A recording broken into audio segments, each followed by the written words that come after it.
Good evening, and welcome to the New York Society Library. We are honored to have with us tonight Dr. Julius Garvey and Diane Richards. Ms. Richards is the executive director of the Harlem Writers Guild, the oldest and most prestigious African-American writers guild in the world. We're delighted to have her back in the members' room after a wonderful event last May on her new novel, Ella, about Ella Fitzgerald. Dr. Garvey is a retired cardiothoracic and vascular surgeon and lecturer with over 50 years tenure in the medical field, spanning New York, Canada, and Jamaica, where he has served, led, and taught at top medical institutions and universities.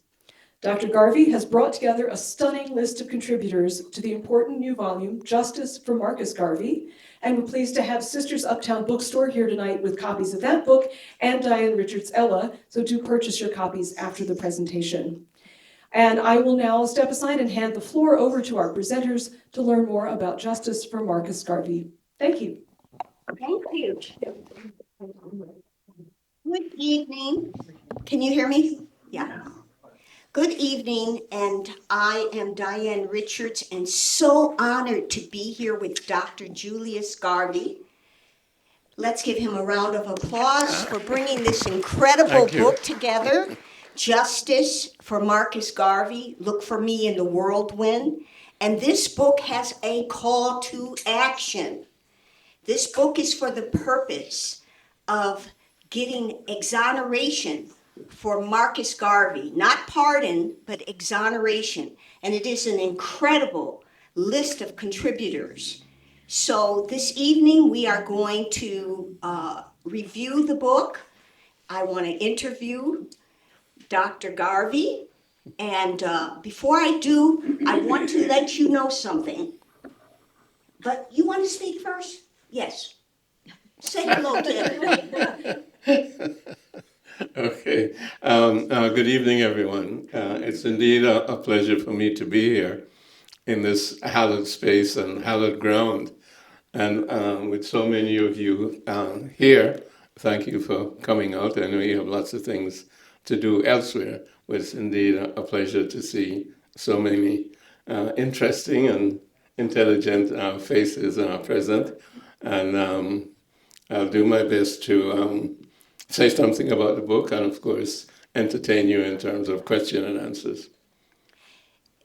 Thank you. So I was looking at a documentary of Dr. John Henry Clark, who is a founder of the Harlem Writers Guild, and he absolutely was in awe of your father and the work that he did. When we think about what Marcus Garvey accomplished during that time in the 1920s, what he did worldwide, it is just so incredible what he accomplished. And what for me resonates most is the freedom of my mind, the freedom of my mind and self-reliance, pride and dignity. I do have a list of questions, but I think that would be great for us to start out talking about that major principle that Black people should be self-reliant, should be proud of their history and their background and their culture, and that the freeing of the mind is one of the most powerful contributors to one's success. And I heard you say personally, confidence. Absolutely. Well, it's interesting that that you've said those things, because I'll try to quote my dad to get us started. We should, and this is a direct quote, we should liberate our minds from mental slavery, because whilst others may help us to free the body, none but ourselves can free the mind.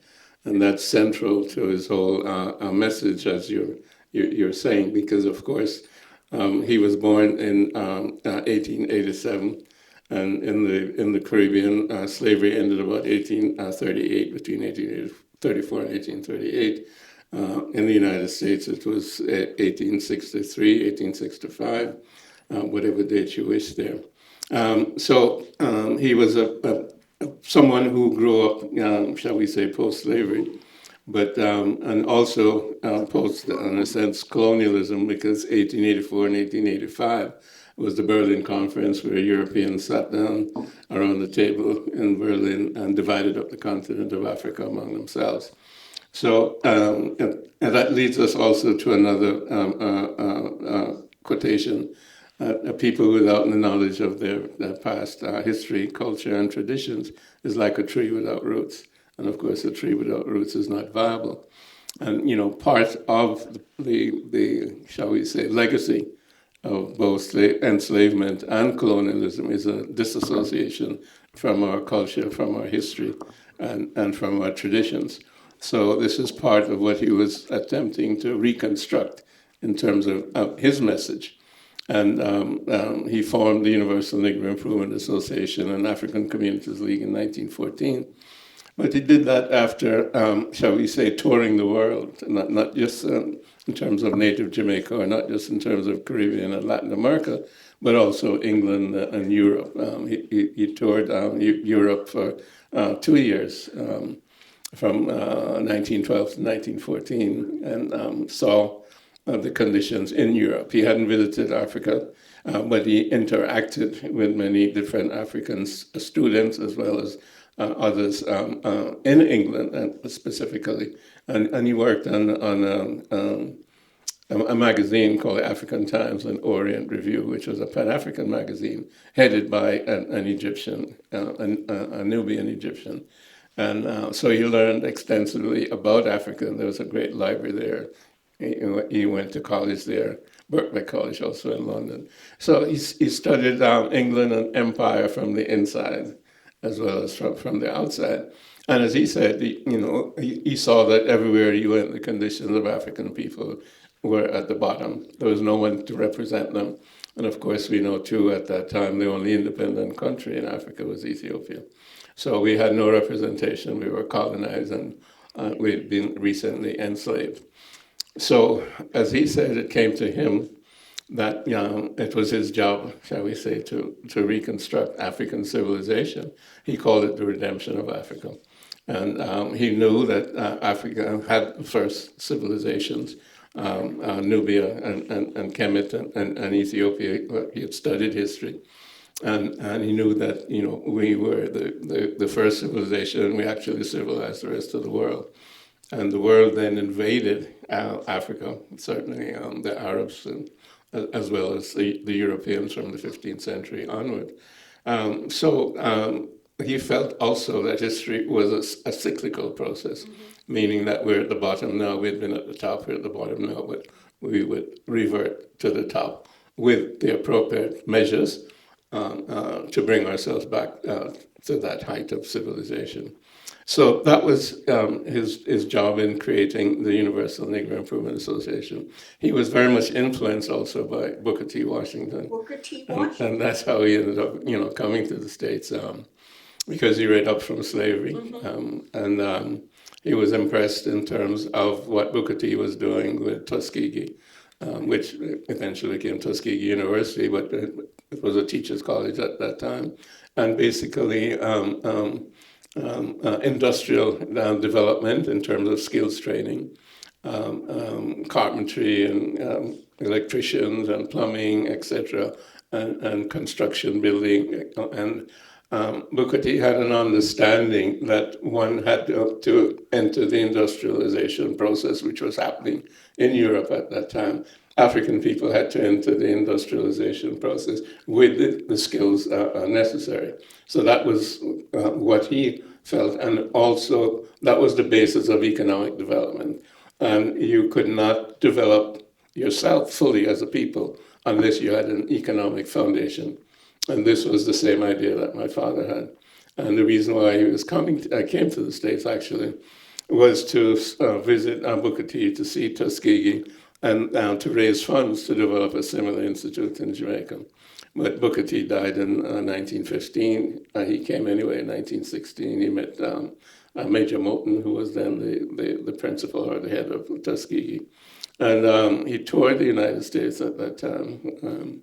He was very hands-on. Like he had toured pretty much, as I mentioned, the Caribbean, etc. He had toured Europe. He toured 38 states in 1 year. So he analyzes based on facts as well as the intellectual understanding of what's going on. So he fully comprehended the condition of African people in America. He ended up staying and moving the headquarters in 2017 to Harlem. And the organization, grew by leaps and bounds. I don't know if you want me to go on with that at this point in time. I have a couple of questions. Sure. Okay, one is that Marcus Garvey was a groundbreaking feminist because when he gave your mother, Amy Jacques Garvey, her own women's section in the Universal Negro Improvement Association weekly newspaper, which British went crazy about. Everybody became terrified of how Black people were being united throughout the world. Can you tell us more about how he empowered your mother to take an active role in UNIA? Well, you might say he empowered her, but you might say also that she empowered herself. Because she was a very powerful woman. She was a firstborn, and my grandfather was landed at an estate. They weren't poor, at an estate in Jamaica. And our parents, our lineage came from the Jacques, as her maiden name, Jacques, or in English we call it Jakes, but it came from Haiti, the French in Haiti. And that lineage came from one of the first mayors of Kingston, which is the capital of Jamaica. So she had a background, shall we say, of being aware of herself as a dignified human being in her own right. And because she was the firstborn of my grandfather, she used to go around the estate with him. And so he treated her like she was his boy child, the first one. So she always had that self-confidence. And then she was well educated. She went to one of the best schools in Jamaica at the time, Whirlwind Girls' School. And then she was also trained as a legal person in Jamaica. And then she came to the United States and went to one of his meetings and was impressed by what he was saying, et cetera, spoke to him afterwards. And, visited the UNIA headquarters and so on.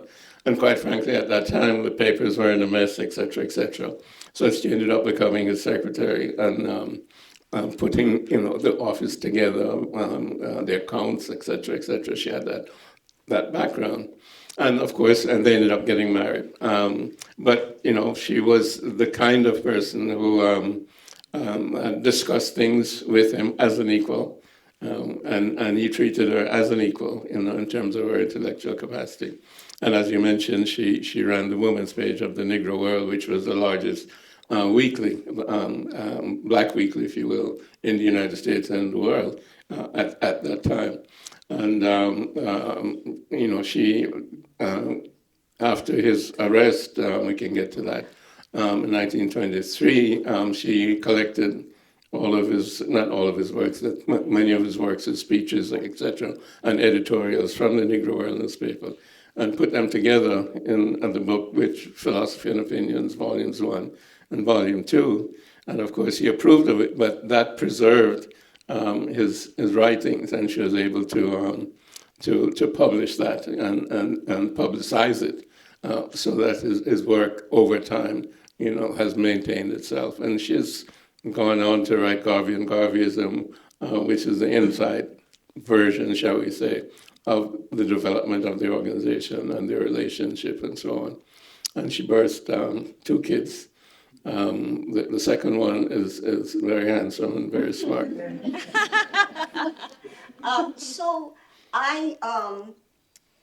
So did you ever hear about pushback from other people in UNIA against your mother and your father taking an active stance about, no, she will be able to write this column? She is an active voice. That was what I was wondering. No, no. As a matter of fact, the UNIA was very much avant-garde in terms of the treatment of women. Oh, Because, yes, you not only had a male president of a division, but you also had a female president. okay. So they had parity within the organization.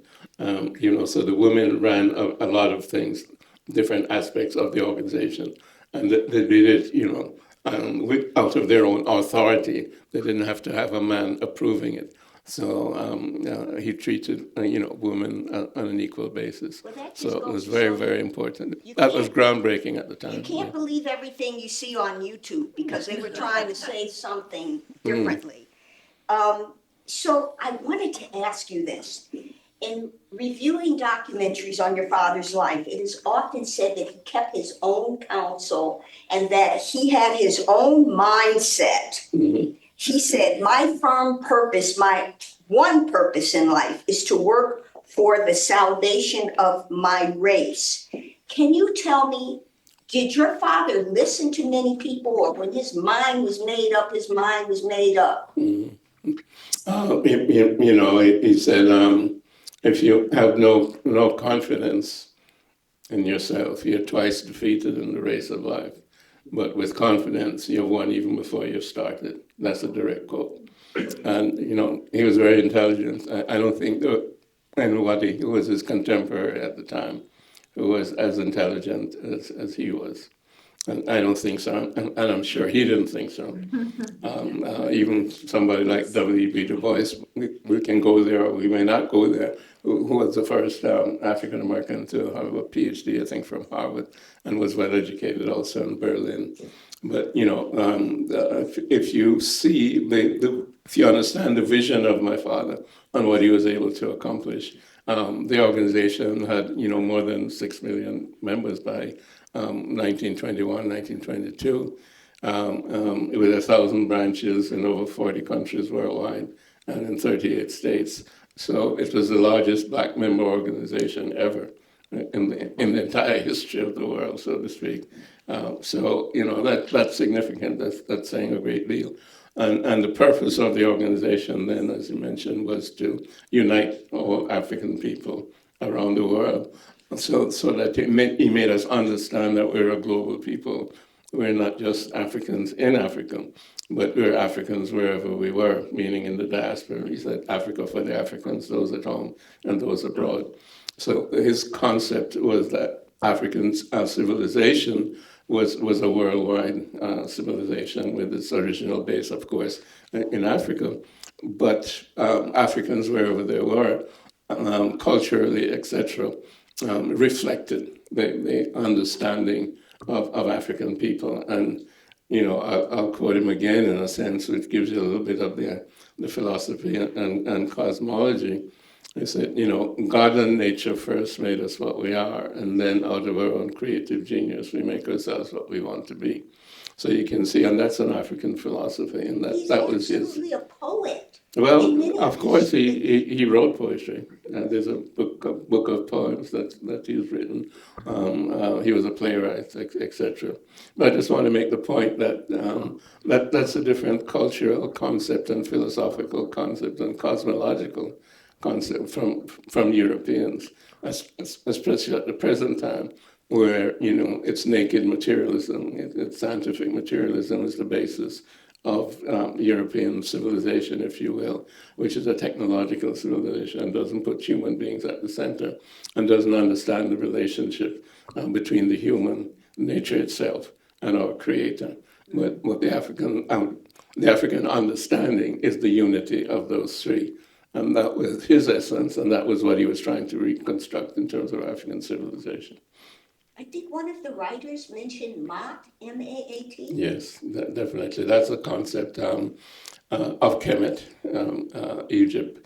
And it's the essence of understanding the universe. And it basically means of unity, harmony, righteousness, and justice. And this was the centerpiece of the ethics and values of the Egyptians at that time. And I think it's still central to all of African thinking, and it manifests today, if you will, in the Bantu concept of Ubuntu, because you are, I am, because I am, we are. So it's that oneness of people and nature, and again, of the Creator. And that's what we need to reconstruct. So Ta-Nehisi Coates' foreword entitled "Garvey Began the Counter-Narrative." And he said that Marcus Garvey promoted the directive, "Up, you mighty race." Everyone has heard that, right? Yes. Mm-hmm. What does that directive mean to us today? Well, it's a dialogue that was sidetracked, if you will, 100 years ago. And the directive is the reconstruction of African civilization. Because African civilization, I mentioned it before, certainly is the first civilization. But we have been invaded as an African people and scattered around the world, certainly in the last 500 years. And the concept that my dad brought to the United States was the understanding that we're a global people and that we had to work together. We had to work together, not simply in the United States, working together in the United States, but working together in the Caribbean, the United States, and Latin America, and the continent itself as a people, because the system that had created slavery and the system that had created colonialism was a worldwide system. It was not an American system per se, but it was a worldwide system which was made up basically of Europeans in that sense, and extended around the world. And as we're sitting here, it was mentioned that we're in hallowed ground of the Native Americans. There was a genocide against the Native Americans and the enslavement of us as a people. That took place all around the world, in Australia and Latin America, et cetera, et cetera. So the call was really for us to understand that this was a system that had created. Again, this was after the First World War as well, 1914, 1918, a great deal of savagery, millions of people being killed and dying, young men, et cetera, et cetera. So the system itself was very negative in terms of what it had produced. Of course, it had produced some positive things, so we won't forget that. But the system had produced a great many negative things. So this was a call to look at the system and deconstruct the system, and we did not have to try to imitate the system as we were coming out of slavery and as we were going to come out of colonialism. We needed to recreate our own system, which is based on what I just mentioned, the unity of nature and human beings and the Creator. So this was the call to action, the understanding that it's not about just civil rights in the United States of America. It's about the whole global system, the colonial system. So he was anti-colonial as well as a civil rights activist, or some people say black nationalist. So, and this is significant because I want to make the point that his organization became so strong because the population of the United States, the African population of the United States, responded to it because they'd gone through 250 years of slavery. At that period of time, at least, more than 50 years of Jim Crow and apartheid. The Klan was running loose after the First World War, when so many Africans came back from the war, fighting for democracy in Europe and coming back and expecting democracy at home. Now, something should have changed, but not finding that. The Red Summer? The Red Summer was 1919, when there were so many race riots from Chicago to Philadelphia to Detroit and so on. In 1917, I think that was East St. Louis, there was Rosewood, there was Black Wall Street that was burned down. I think that was 1920. So all of that was happening. The Klan was lynching, at least one person a week at that time. Their membership was in the millions at that time. It kept increasing. So the Klan, in some sense, almost ran the country. Certainly, they ran the South. So this was the time when it was clear, I should say, to most people that there was significant racial antagonism. And the question is then, how does a people who are coming out of slavery, who are colonized in other areas, how do you manifest yourself as a human being within the society that has enslaved you, and the sharecropping and the Jim Crow? And what's the answer to that? Well, there were three answers probably at that time, because that was also the time of the Bolshevik Revolution. So one of the answers was communism and socialism to overthrow capitalism. And because communism also was a worldwide movement, just as capitalism was. So that was one answer that was embraced by socialists, black communists here in the United States, and seeking to move African Americans in that direction. The other one, of course, was the integrationist approach, if you will, manifested by the NAACP. It started in 1910 and started by largely white people who wanted to ameliorate the bad conditions of African people at the time. But W.E. Du Bois was a major figure in terms of that. I think he may have been one of the only black people in executive positions, certainly in the early part of the NAACP. And then, of course, was what you might call the self-help group, which was the Booker T. Washington, then the Marcus Garvey group. That was the similar ideas that you need to develop your own economic base as a group. But he gave up too much, because he gave up voting rights. He gave up too much. Booker T. Yes, to have that economic opportunity. Well, I think you have to look at it in context of the time. I'm just saying that's what was the comment. That was one of the criticisms of W.E. Du Bois. Yes. You see, because W.E. Du Bois criticized Booker T. Before he ended up criticizing also Marcus Garvey later on, and setting the stage for the persecution. The persecution. That's a good word, but certainly the charge of using the males to defraud.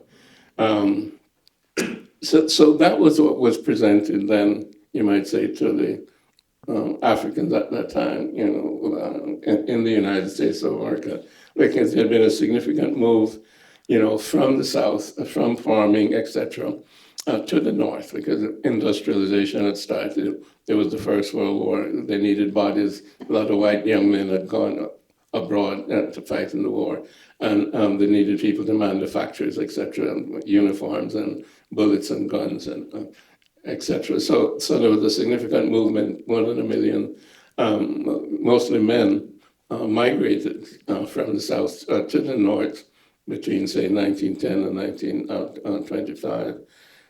Somewhere in there, to places like Detroit and Philadelphia and New York, and ended up forming the ghettos because there's not places to live on the railroad tracks and so on and so on and so forth.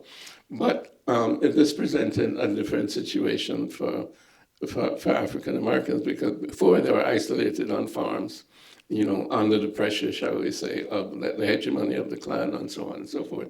Now they were in communities, if you will, and that was part of the beginning of African communities, which they wanted, because they didn't want to be with the people who had oppressed them initially. So they were primed. They were primed. Primed to join UNIA. Exactly and they right. wanted to put those uniforms on. Exactly and they right. wanted to march through Harlem. Yeah. And they wanted to feel like they were men and people with opportunity that could rise up and be self-reliant. Because if you are going to degrade us to this degree, if you are going to strip us of all opportunity, then Marcus Garvey said, you don't have to live like this. We have another way. So can you tell us about the Black Star Line and tell us how he how that began? Well, the Black Star Line was part of that, the economic aspect of it, but it was the Negro Factories, our corporation. And, they had doll factories, they had millinery factories, they had publishing a company, they had laundromats, they had restaurants, So in Harlem itself alone, I mean, their businesses employed more than 1,000 people. And this was replicated wherever there was a Liberty Hall. And as I mentioned, they had Liberty Halls in more than 38 states. And the idea also was to own your own Liberty Hall. So they had real estate. So it was significant community building with an economic base, because you're also being self-employed. You're buying black, if you will. That was where the concept started. Of course, it started also with Booker T. Washington's Negro Business League, but this was continued significantly in terms of the Marcus Garvey, the UNIA. So it had a significant economic base and a significant community base, because the money stayed within the community, because you had all of the amenities, whether it was a restaurant or it was a barbershop or a dressmaking a place, a limousine, et cetera, et cetera. So they had pretty much everything in terms of being able to run a community economically. And like you just mentioned, I mean, this is what people wanted. This is what African Americans wanted. So the organization grew significantly. But of course, while it was growing, other organizations were losing membership. The NAACP lost membership from 300,000 down to 100,000 between 1919 and the 20s. So it became a contest, shall we say, for the minds of the people, and maybe also the pocketbooks of the people, because these are member-based organizations. So members, paid dues. So these organizations were languishing. The communists tried to capture the UNIA, et cetera, et cetera. So when do you think the movement became a threat to J. Edgar Hoover and those people who then infiltrated the organization? When do you think this became a threat so that they made movement to destroy Marcus Garvey? J. Edgar Hoover, there's evidence of an internal memo in 1919 that an FBI, well, it wasn't the FBI at the time, but it was the Bureau of Investigation, I think it was called, at that time, 1919, that said, it's a J. Edgar Hoover memo. There's a Negro agitator up in Harlem, and we haven't found anything yet to get him, but we have to find something to get him and deport him as an illegal alien. So he was on the case, shall we say, from certainly 1919. But he was assisted by these other organizations within the Black community who were jealous of the UNIA and Marcus Garvey. They formed a Garvey Must Go group called Friends of Negro Liberty. And there were several of the NAACP were involved with it, as well as the socialists and the communist group were involved in it. And they ended up writing a letter to the Attorney General saying that they should find some way to convict Marcus Garvey. And one of the ways that they could possibly do that was looking at the whole business of mail fraud with the Black Star Line. So this was a naked way in which to destroy competition within the Black community. And of course, J. Edgar Hoover took advantage of that. And the first Black agents of the FBI were employed to infiltrate the Garvey organization, et cetera. And the charges were brought against him in 1922, trial in 1923, and ended up a conviction with actually, no evidence. There was an empty envelope. There was the perjury of the witness, which was admitted in court. And of course, the prosecuting attorney had coached the witness to perjure themselves that they worked at the UNIA in the mail office, and therefore they sent this letter with supposedly information there relative to a ship that had not been bought. But as I mentioned, the envelope was empty. There was nothing in it. So one had to assume that something was in it in order to prove guilt. And you can't have guilt by assumption. You have to have proof. and there was obviously no proof.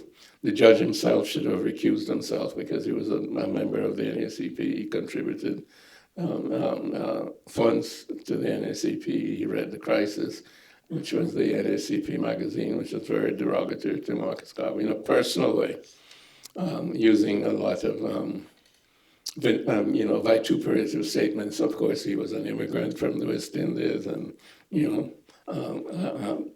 all of his followers were ignorant West Indians, that kind of thing. He was black and ugly and typical Negroid features. I mean, so you had that self-hate that was involved in those type of statements. The bougie type of people, light-skinned and whatnot, all of that was involved in this. So the community was really destroying itself. And I don't think it was ever recovered because that voice was, in some sense, silenced, or it was marginalized. But of course, over time, I mean, with so many adherents, and of course these adherents had children, and the children had children. So Garveyism has always risen over time. People like Malcolm X, Martin Luther King himself said, that he was in some sense a disciple of Garvey because he understood what Garvey was trying to do. In 1965, he said as much. So, over time, Garveyism, if you will, it was the basis of Pan-Africanism. It has influenced people such as Kwame Nkrumah, Nnamdi Azikiwe, Jomo Kenyatta. That ended up having many African nations become independent. Independent. Starting that movement. And the same thing in the Caribbean as well. One of the things I do want to share is this is a must read. This book is a must read, and it is a tool for the exoneration of Marcus Garvey. It is so important that we support it. Can you talk to us about the efforts that have been made and where we are now? Yeah, well, we've been on this attempting to exonerate Marcus Garvey, personally at least since 1987, which was the centenary of his birth. And, there have been a lot of people involved, people such as Carl Rangel, Congressman Rangel, John Conyers out of Detroit, and Congressman Rangel is from New York. Over the years, they've had House resolutions in the Congress to exonerate Marcus Garvey. And in 1987, we appeared before the Judiciary Committee, which Conyers headed up at the time. And, every 2 years or so, Rangel would put another resolution in. But with politics, the Democrats are in, and then the Republicans are in, and they discuss, and just, so the House resolutions have been there, and they're there now with Yvette Clarke from Brooklyn as a House resolution to exonerate Marcus Garvey. We tried to go the route of a posthumous pardon that would say that no crime was committed, and we did that with President Obama at the end of his second term, 2016. So we presented all the evidence. We have a law firm, Aiken Power, which is a Washington-based but an international law firm, and we presented it to the Obama administration, but they ignored it. Oh, I thought we fell short of 100,000. No. This was simply a request by the law firm. Okay. To do this. You don't have to have 100,000 signatures for that. But we've done that subsequently. And we've gotten more than 100,000. We've got several 100,000 signatures. And this was for Biden. Yes, right. This was for Biden. Because that was the statement, but they never responded. So neither Biden did, we've sent letters to Biden, and the law firm has letters, and also to Vice President Kamala Harris, and they haven't responded. And, all of the administrations, the prime ministers of Jamaica, et cetera, they have requested it. But again, no action has been taken by the administration towards that. So, that's part of the effort that we're continuing. And this is, when we say, justice for Garvey, I think it's justice for people. It's social justice, it's justice for African Americans, it's justice for Africans, it's justice for all people. Because when you have, a society where an injustice is allowed to linger for 100 years, it says something about the society itself. And America has never, looked at itself in the mirror in terms of the sins that it has committed, in terms of the genocide of the native population, in terms of the 250 years of the enslavement of us as a people, the 100 years of Jim Crow and sharecropping, and the years of so-called separate and equal or integrated and still unequal. All of that has transpired, and there's no real remedy, shall we say. America's not faced those sins, and so we're here at the present time, and it looks as if we're going further, shall we say, away from social justice. Whether that is true or not, we don't know. We can't definitely read the future, but I do think we need to have a dialogue about all of this that has happened, because it's happening under our watch. I mean, and what are we saying to the next generation that is coming up? We haven't solved the problems that have faced America. We haven't solved the problems that America has caused around the world. And as citizens, I mean, we have to engage in that dialogue. And, the dialogue was not allowed to happen 100 years ago within the Black community because of ego, because of differences of opinion, et cetera, because of lack of vision. But it has to happen not only in the Black community, shall we say, but it has to happen in the wider community. What does America represent? What does it represent in terms of a democracy when you have continuing injustices against people that have never been righted? Well, James Baldwin had a saying that not everything that we face can be changed. Not everything that we face can be changed, but nothing can be changed until it is faced. And I think this is a time where we have to face a lot of things about our country and about the world. And I want to ask you this question. Look for me in the whirlwind. Would that be a metaphor for the storm that we're in right now? Absolutely. And I think that's prophetic of my dad, because he wrote that when he was in prison in Atlanta. And he said, if I die in prison here in Atlanta, I will not forsake you. Look for me in the whirlwind or the storm, and I will bring millions of your African ancestors who have died in slavery, etc., to aid you in the fight for liberty, justice, and true freedom. Oh boy, I got chills from that. So perhaps this is the whirlwind and the storm, yeah. So, do we want to open up for questions now? Yeah, dude. I have a Okay. question. Oh, great. I have a two-part, is it on? No, it's. I have a two-part question. Okay, so during that time, when these groups were being established, where was the community, the African-American community, in terms of being Republican and Democrat? And have you attempted, or do you plan to present your resolution to President Trump?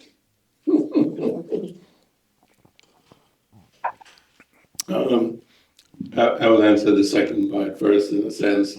We're trying to influence President Biden before Trump takes over on the 20th of January, I think it is. During President Trump's first presidency, we did not approach him relative to a posthumous pardon. And I think in terms of the discussion that was taking place in the 20s, et cetera, I think most African Americans were Democrats at that time. But I'm not a sociologist. I don't have figures. I'm sorry? Most were Republicans. Following Lincoln's That's right. Well, party. yeah, but I don't know when the switch took place, do you? It took place, in the middle of the 20th century. Okay.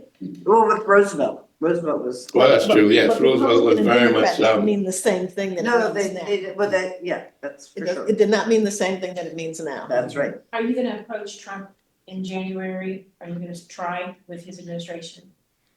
well, I'm not going to deal with the future, I just said that now. I didn't approach him in his first presidency. We'll see how things go.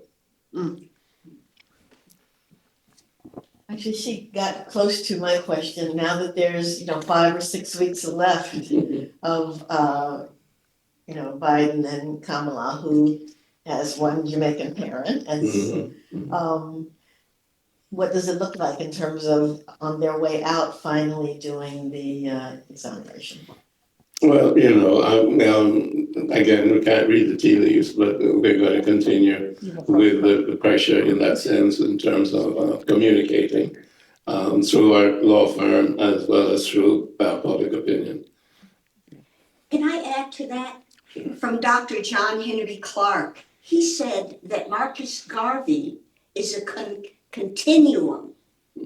So there can be all these deadlines, but we don't have to have a deadline on change and going forward to do whatever the next steps may be presented. There is no blockage to us going forward. That Marcus Garvey, in fact, is a continuum, and we can see it in our arts. James Brown said, "I'm black and I'm proud." Where did he get that from? So.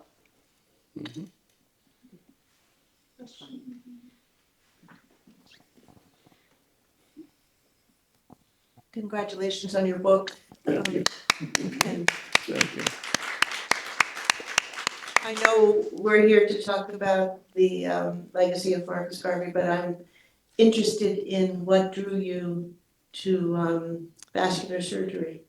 It must have been a big world. There must have been many possibilities for you, and then if you don't mind spending a couple of minutes, you're part of the legacy. No, that's okay. That's not a problem at all. Well, actually, my first love, shall we say, was neurosurgery. I went to school in medical school in Canada, in Montreal, McGill University, and during that time, the 60s, neurosurgery was a big thing. Wilder Penfield at Montreal Neurological Institute was stimulating the brains and so on, and determining consciousness, if you will, trying to understand what human consciousness is all about.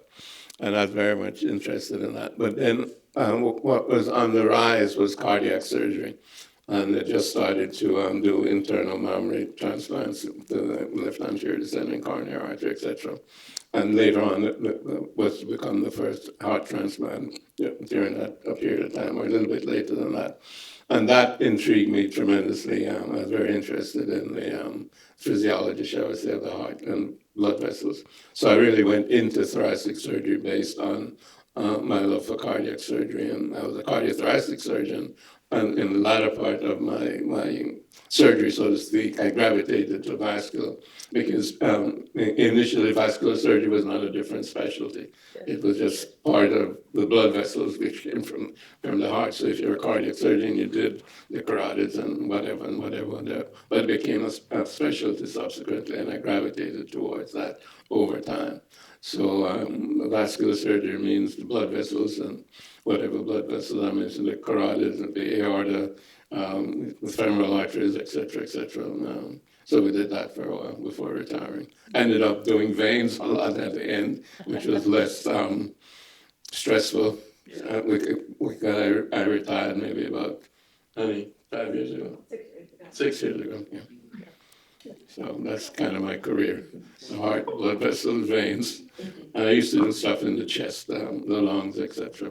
Because it was all one thing at one time, and then it separated out the multiple specialties.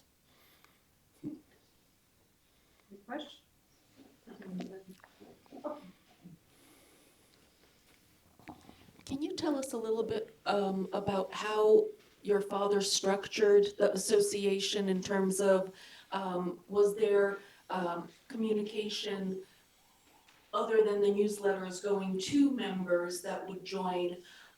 Were there events that he sponsored or talks or speeches that would bring members together in different groups throughout the different countries?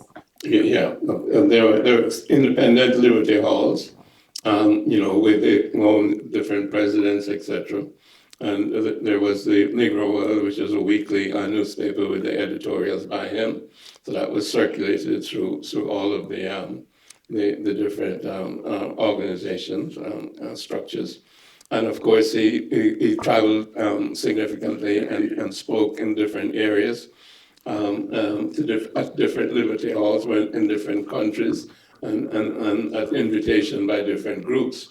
And he was quite a prolific orator, if you will, very impressive. So he was in great demand. And that helped to increase the number of people who joined the organization. But the newspaper itself also was of extreme importance in that the editorial page was also printed in Spanish and French. So that widened the audience, and so that it went overseas to many different territories, such as Francophone Africa, as well as Haiti, etc., and Martinique, and so on in the Caribbean itself. And then, of course, there were periodic meetings of the whole membership. For example, in 1920, it was the first major convention, as it was called, the Convention of the Negro, International Convention of the Negro Peoples of the World, which opening night was at Madison Square Gardens and took place in Harlem at the Liberty Hall there, which was huge, it could hold thousands of people. And it lasted for the whole month of August. So August was always a celebratory time when delegates would come together to discuss problems, etc., make resolutions, and so on. So that was sort of the pattern.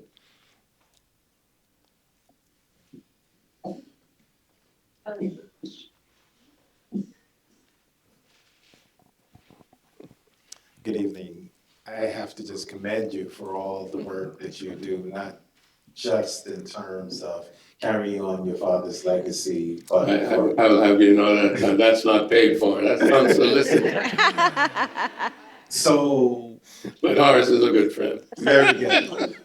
What I wanted to ask you and have you share with the folks here and those that are listening is, what are the steps, what is the support that you need from us as a community to carry this forward? Because you're doing a lot of work, but it's really going to take a community to make this happen and make a difference. So if you could just tell us a little bit about steps that you'd like to see and what needs to happen as a community to take this forward.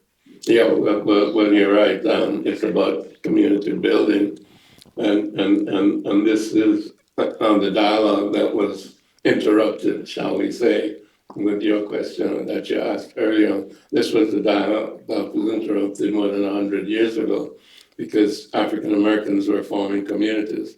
Now they were being destroyed by white racists. We mentioned some of them all the way to 1917, etc., up through the 20s. And there are many that we don't even know about that were burnt down and destroyed. People were killed. But that was the desire to build communities. And unfortunately, with a different ideology of not wanting to identify as a group, as a group with a particular culture and traditions and a sense of identity as a group, and building a foundation based on a group identity will allow our community then to be based on really getting by. Our community is largely survivalist. And those who are able to survive and get by and leave the community, because there's so many negative things about community. But I don't want to keep going there. But the point is that we have to rebuild community. And as you know, we're making those strides, ourselves in terms of the Marcus Garvey Institute for Human Development. And the only thing I can say is we need more and more people involved in an organization such as that. At their own community level, to stay in the community, or if you're not in the community, at least to help the community that you came from. and understanding that that's the only way that we're going to be able to have significant, shall we say, power within the country. It has to be based on the economic power that we have, and the cultural and political power that we have. And the cultural and political power is going to be based on the economic power, not just on the ideology that we have. So unless we build community, we're going to continue with the same thing. I mean, we go out there and we vote for this party and we vote for that party. But what does the agenda of the community that the community is going to insist on to the political representatives as a community? And then if they don't carry forward the agenda, then you punish them in terms of your vote and in terms of other ways in which you have the power to do if somebody doesn't carry out the agenda of the community. But we have lost that power to be able to influence the people that so supposedly represent us as a community. Because it becomes something they get in power, and they help a few people here and there who then get votes for them and so on and so forth, and a little money is distributed. But there's no strength within the community. There's just a few elites that end up living outside of the community. So again, it's community, community, community, but it has to be based on an understanding of who we are as an African people over time. So it's also a matter of education, and self-education is of extreme importance there. Dr. Garvey, what is that slogan? One aim, One God, one aim, one destiny. one God, One aim, one aim, one destiny. destiny. Can we say that together? One One God, One aim, one destiny. Can I just add one more thing to the question that was asked? The book has a call to action in it and lays out what readers, people in general, can do for the exam.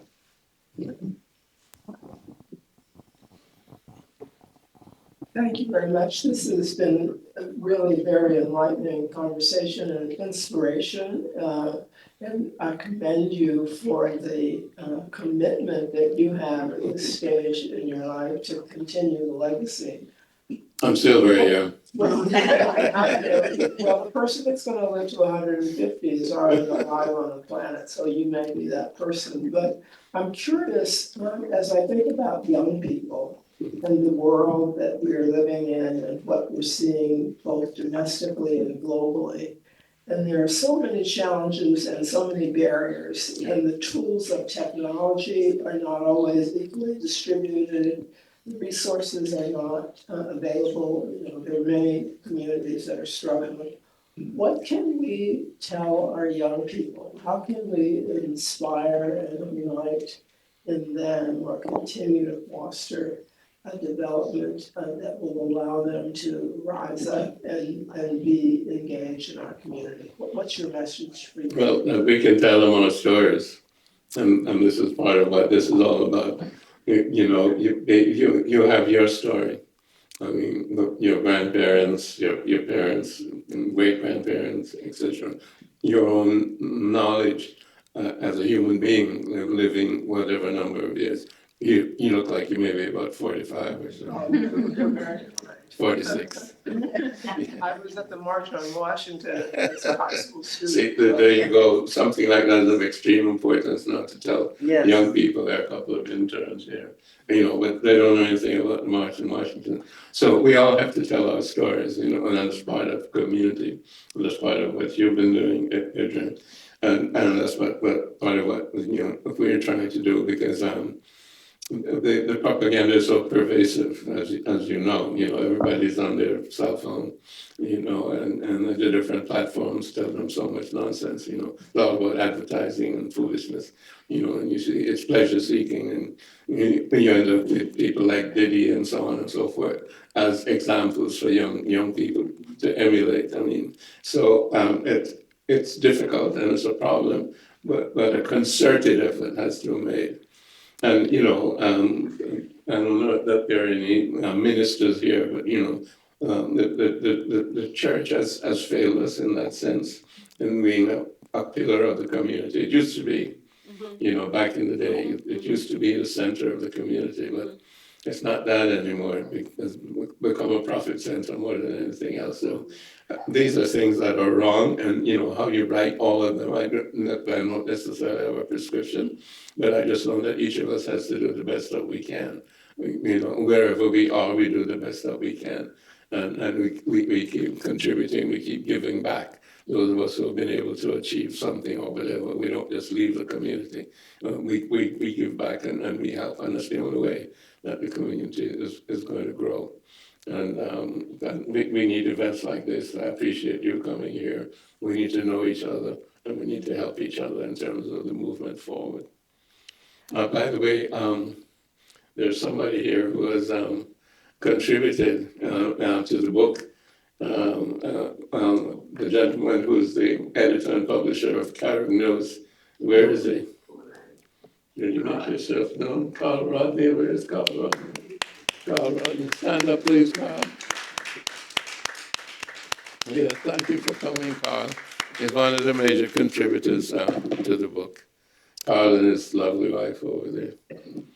So I want to add on to that, telling our stories, Dr. Garvey. So I'm a historical fiction writer. However, I was told my grandfather, Aaron Tolliver from Milwaukee, Wisconsin, was a a... Tolliver that was a member of the UNA back in Yes, the day. Yeah. yes. Oh my God. Let me tell you, you know this? Well, I know the name, but I don't know details, please. Wait. Oh, this is so exciting. So I looked it up. My grandfather, Aaron Tolliver in Milwaukee, organized all the dock workers. This was in the 1930s. He was an activist, and I come from a activist family, the Tollivers, right? I was told that he welcomed Marcus Garvey into Milwaukee when he came there in the 1930s. And I looked up, there was a UNIA chapter in Milwaukee, Wisconsin. And my historical fiction takes off, and Marcus Garvey was in my grandmother's kitchen. And they were together, and they were talking, and they were making plans and there's some factual evidence because my grandfather would not allow white dowels. And Marcus Garvey created black dowels. So our history is so cut up that we need to be united. We have to be united so we can find out the facts. And going back to freeing the mind, if we allow our minds to be populated with the nonsense that is going on right now, it is a hopeless situation. And what Marcus Garvey lets us know, the philosophies of Marcus Garvey, that book must be read. Denzel Washington talked about it in a movie. I forgot what it was, but he talked about it. He promoted it. It's empowering. It's uplifting. It tells us that we can and be somebody and do something. And so I'm just excited because you said it, and it really, it really happened as far as I'm concerned. Yeah, wonderful. That's a great story. Yeah. I have a question.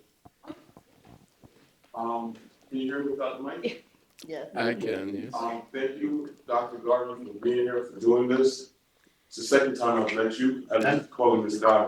I went to your office when I was an intern or resident, when you were practicing in New York. Okay. And we met and spoke very briefly, but we did meet, and that was a big moment for me. When I was 14 years old, I wrote a term paper on the legacy of Marcus Garvey, author book in Jamaica, my father's book. And then fast forward, I went to college with Stephen Golden. I don't know if you know him. Yes. And so I know peripherally significant amount about your father and the UNIA movement. How do you, the question is, how do you put it all together, all of the different things going on around your father, and how does one find a way to go to really, do something that's gonna benefit the community with all of the different things going on and all the secondary gains being benefited behind your father and his book. Yeah, I think, people have to do what they have to do, so to speak. And there are still, significant remnants, shall we say, of the organization. The organization was split up on many different groups going off on their own, and it's still that way today, although several of them have sort of recollected. But so the UNIA is still, in a sense, alive and well. There are many members in Africa, in Ghana in particular, and in Liberia, as well as here in the United States and in the Caribbean. So the organization is continuing. I am not a part of the organization per se. My brother was when he was alive. He was President General for a while. So that, it's autonomous and they elect their own leaders, etc. And so different people are doing things in different ways.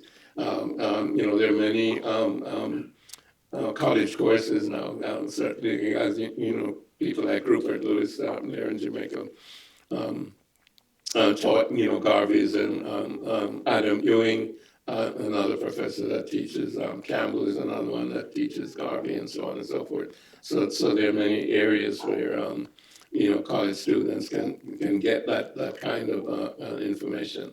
So there are organizations out there and there are college courses out there and books, etc. The Philosophy and Opinions is published, that's available as a book.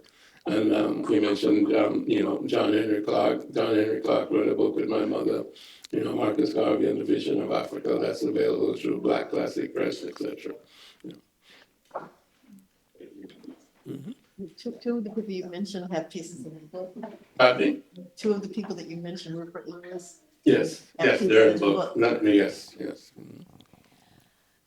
So, would you like to just talk about a few of the people who have contributed to the book? Well, I think people need to read the book per se. Okay. Yeah, that way you have to get it. Yeah, apart from reading personalities. Yes. But, we have previous Prime Minister of Jamaica, P.J. Patterson, who is also a lawyer, trained in England, and so on. And he has a significant critique. Different people that we've mentioned. Maulana Karenga, some of you would know, the founder of Kwanzaa, which is very much a Garvey organization with the red, black, and green, and so on. And he's also a very good friend.